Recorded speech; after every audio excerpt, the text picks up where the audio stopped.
वेंकट एक पढ़ा लिखा और सीधा साधा लड़का था जो कि अपनी पढ़ाई पूरी करके मद्रास से बेंगलुरु जाता है एक अच्छी नौकरी करने।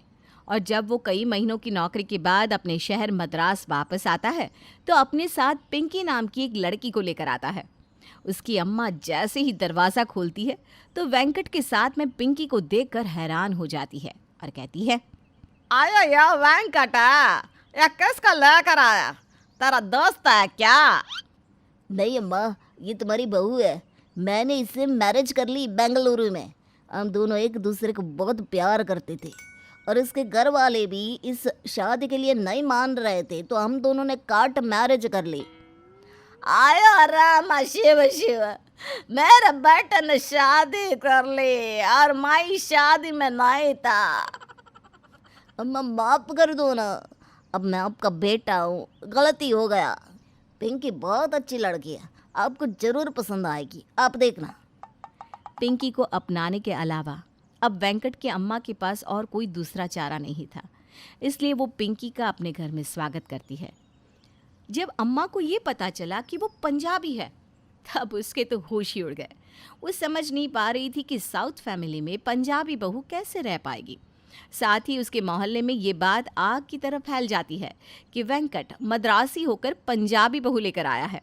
और अगले दिन अम्मा वेंकट के कमरे में जाकर पिंकी से कहती है, आया पिंकी, आज तुम्हारा पहला रसोई। तुमको खाने में सब बनाने को आता है ना, या फिर बड़ा बड़ा बड़ा मुंह चलाने को आता है? ओ तेरी सासू माँ, कैसी गल करती हो तुसी? छोले भटूरे, फल्ला पापड़ी, चुरचुर नान, बस डस दो, क्या खाओगी? अभी बना लाती हूँ मिनटों में। आया या मैं क्या कोई नागिन हूँ जो तुमको डस देगी? मेरा प्लान डोसा खाने का मन है। एक काम करते हैं, नाश्ता मैं बनाती, तुम रात का खाना बनाओ। अब जल्दी से तैयार होकर नीचे आ जाओ। जी चंगा सासू माँ, अब चलो मैं अब भी आती हूँ। पिंकी ये बोलती है और अम्मा वहाँ से नीचे रसोई में नाश्ता बनाने चली जाती है। वहीं दूसरी तरफ पिंकी मस्त फुलकारी सूट पहनकर वेंकट के साथ नीचे आती है और सब नाश्ता करने बैठ जाते हैं। सासू माँ, लगता है आपने डोसे में मसाला नहीं भरा, ये तो खाली है जी। याददाश्त कमज़ोर होने लगी है शायद आपकी। मेरी याददाश्त कमजोर नहीं हुई, तुझे थोड़ा जानकारी कम है। यह काली है क्योंकि यह प्लेन डोसा है। फिर क्या फ़ायदा इसको खाने का, जब तक मुंह में मसाले ना जाए, जिगर से आग ना निकले, ये सब खाने का क्या फ़ायदा? मुझे पंजाबी खाना बड़ा चंगा लगता है जी। पिंकी की बातें सुनकर अम्मा का मुंह उतर जाता है, पर वो कुछ नहीं कहती। दिन बीतते हैं। पिंकी सब कुछ बना लेती, लेकिन उसे साउथ का डोसा बनाना नहीं आता था। वो जब भी उसे बनाती तो वो टूट जाया करता। एक दिन वो रसोई में डोसे बनाने की कोशिश कर रही थी और उसने 20-30 डोसे खराब कर दिए थे। ये देखकर अम्मा रसोई में आती है और कहती है, आया या कितने बार बोला तुमको पिंकी के डोसा धीमी आंच पर बनता है। तुम जब बना रही हो वो पापड़ है, डोसा ना है। माँ जी, मैं तो कब से लगी पड़ी हूँ, ये खसमानू खानिया डोसा ही खराब है, इसमें मेरी कोई गलती ना है। अम्मा पिंकी की बात सुनकर सब्जी का बर्तन देखती है। उसमें छोले होते हैं, जिन्हें देखकर वो चिढ़कर बोलती है, यह सब क्या है पिंकी? तुमने चावल क्यों बनाया? मुझे यह बताने का कष्ट करोगी? माँ जी, डोसे के साथ खाने के लिए, और किस लिए? अब ये छोले मैं चाय में घोलकर थोड़ी ना पीऊंगी। आया अब तुम आम का डोसा के साथ चावल लेके लाएगी। चावल पंजाबी डिश है, डोसा साउथ, दोनों साथ में कैसे मैच होगा? पिंकी ये सुनकर अपनी सास को एक प्यारा सा हक करके कहती है, जैसे ये छोले जैसी पंजाबी बहू डोसे जैसे मद्रासी ससुराल में एडजस्ट करने की कोशिश कर रही है।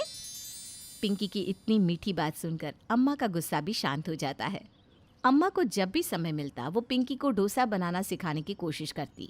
ऐसे ही एक दिन अम्मा परेशान होकर सोफे पर बैठी हुई थी, तभी वेंकट और पिंकी आते हैं। अयो, क्या बात हो गई अम्मा, इतना शांत क्यों बैठे? अब क्या बताऊं वेंकटा, मेरी फ्रेंड है ना पिछली गली में रंबा, वो मेरे को बोल रही थी कि तेरे बहू तुझे 2 वक्त का डोसा बनाकर नहीं खिला सकती। अरे सारी उम्र तेरा ख्याल कैसे रखेगी? ये सुनकर पिंकी को रंभा आंटी पर बहुत गुस्सा आ जाता है। ओ तेरी, रंभा आंटी का बैंड ना बजा दिया ना तो मैं भी पंजाब की शेरनी नहीं। चलो जी लड़ाई करके आते हैं। यार तुम पंजाबी लोग इतने एग्रेसिव क्यों होते हो?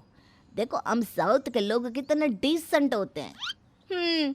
तभी तो सासू माँ को वो अप्सरा मेन का क्या नाम है उसका, हाँ रंभा सुना के चली गई ना। नहीं पिंकी, हम लड़ेंगे नहीं, बल्कि तुमको अब डोसा बनाना मैं खुद सिखाऊंगा। साउथ के बच्चे बच्चे को डोसा बनाना आता है।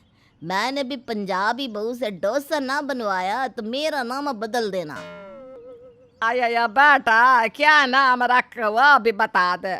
मुझे नहीं लगता कि ये पंजाब की शेरनी साउथ का टच समझ पाएगी। अम्मा ये बोलकर वहाँ से अपने कमरे में चली जाती है और वेंकट खुद पिंकी को डोसा बनाना सिखाता है।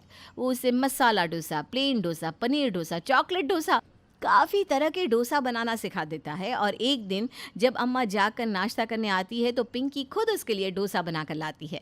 उसे खाकर अम्मा कहती है, आया बाऊ, तुमने तो सच में डोसा बनाना सीख लिया, वो भी साउथ टच का। मैं बहुत इम्प्रेस हुई। मैं आज शाम को ही रंबा को बुलाएगी।